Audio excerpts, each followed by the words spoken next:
Hey everybody, Big Brother 23 is over. Tear. But it was kind of time. And we have a winner, Xavier. Xavier won the grand prize of $750. I said $750. $750,000, okay?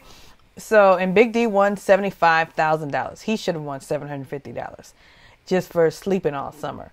And then he should have gotten $750 just for cleaning and cooking. That would have been a good stipend for Big D. But instead, Xavier did the best strategic move for his game and took him to the final two. Because it's like, it doesn't matter. I'm going to win $750,000. I don't care who wins the other one. It doesn't matter to me. Let it be Big D. He didn't want to go like Kylan wanted, a Superman, Batman battle. Like, let's do this. No, he didn't want that. He wanted the easy route. The easiest route, the shortest distance between two paths is a straight line. And the straight line was X, Big D. Easy. He didn't want all this zigzag, these all difficult questions, because it was obvious. So it was a unanimous vote. X won. 9-0. After, Big D pleaded his case of why he should have won. And X pleaded his case. But let's get to the round table. Now, the round table with the jury was disappointing to me because I feel like production edited that thing and we didn't get the real meat and potatoes like they edited the show. Like, we didn't get the real meat and potatoes. Like, they would have, say, for instance, they showed the argument with Big D and Azah, but they didn't show the meat and potatoes of when he was really berating her. So they edited that out just so they could have a nice family-friendly show. Same with the jury roundtable. You have these people in here talking, and they were like, "Who's the best player?" X, hands down. He played the best game. It could. Then, Azah went under the radar. And then, Sarah Beth, Azah went under the radar, like Derek X says, because she had a great social game. She made great relationships with people. And Sarah Beth says, I don't think she made great relationships with people strategically. I think she just made great relationships with people, which was so true. But, the whole floating under the radar, under the radar or skating under the radar or whatever, just going under the radar with Azah and Big D. They neglected to say in this round table that it was the cookout. The numbers of the cookout is how they were able to float on by, skate on by, ski on by, walk on by. Yeah, they were able to do all of that because of the cookout. Had it not been for the cookout, they would have been gone early because they were floaters, and floaters tend to last longer. They were kind of annoying floaters. But then let Big D tell it.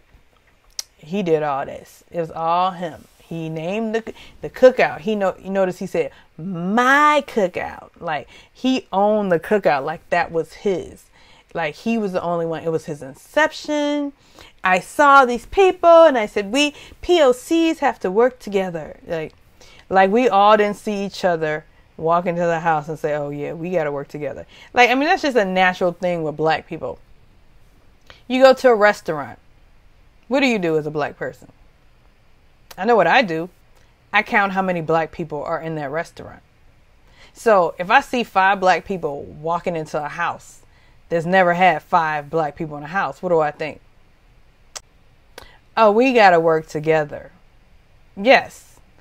If I go to a party where it's predominantly non-black people, and I see maybe 2 other black people, who might I mosey on over and talk to? The black people. Because that's what we do. That's what we've been socially conditioned to do. But I don't think X would do that. I think X would mosey on over. Hey guy, you want a beer? How's this, you like this Anheuser-Busch? Oh no, I like Coors.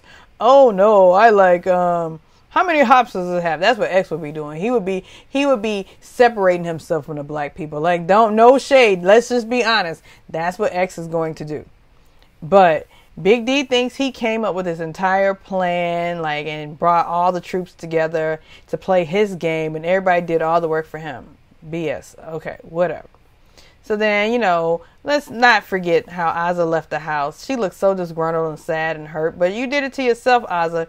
You said to Julie you were never motivated by money and you couldn't see X as third place. Well, so that says you weren't trying to play to win. And I get that. I honestly did not want Derek F to win anything. So I get it. I totally get it. Like, why would I take him to final two so he can win money and let this man who's played actually win nothing? So I get it, but it's still dumb on your part because you could have swept Derek F, excuse me. You see how people get that mixed up, Derek F? You didn't win those books. People were mixing up Derek X and Derek F. So that's why.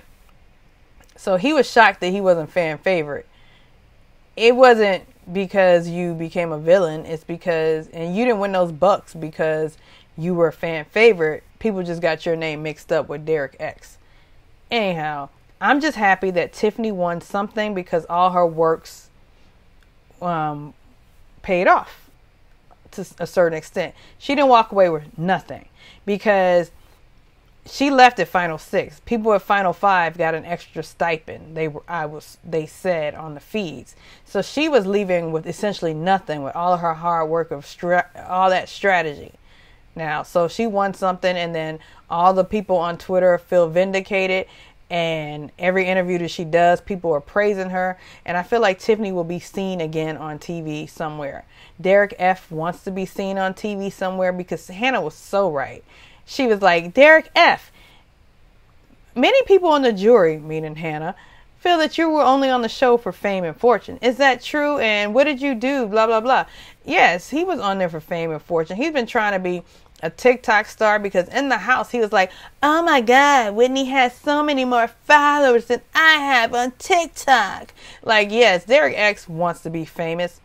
He was just audition. I'm sure he was looking at casting calls. I'm going to audition for this. I'm going to audition for that. And they casted him for this. Because as we know, Christian wasn't supposed to be on Big Brother. He was supposed to be, I think, on Love Island or Survivor, one of those shows. So it's like they're just going into their casting pool and like pulling people and seeing who sticks. Anyway, it was a great season.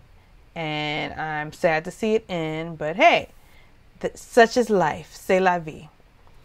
There's going to be something else to review tomorrow. So like and subscribe and tell me what you think. Bye.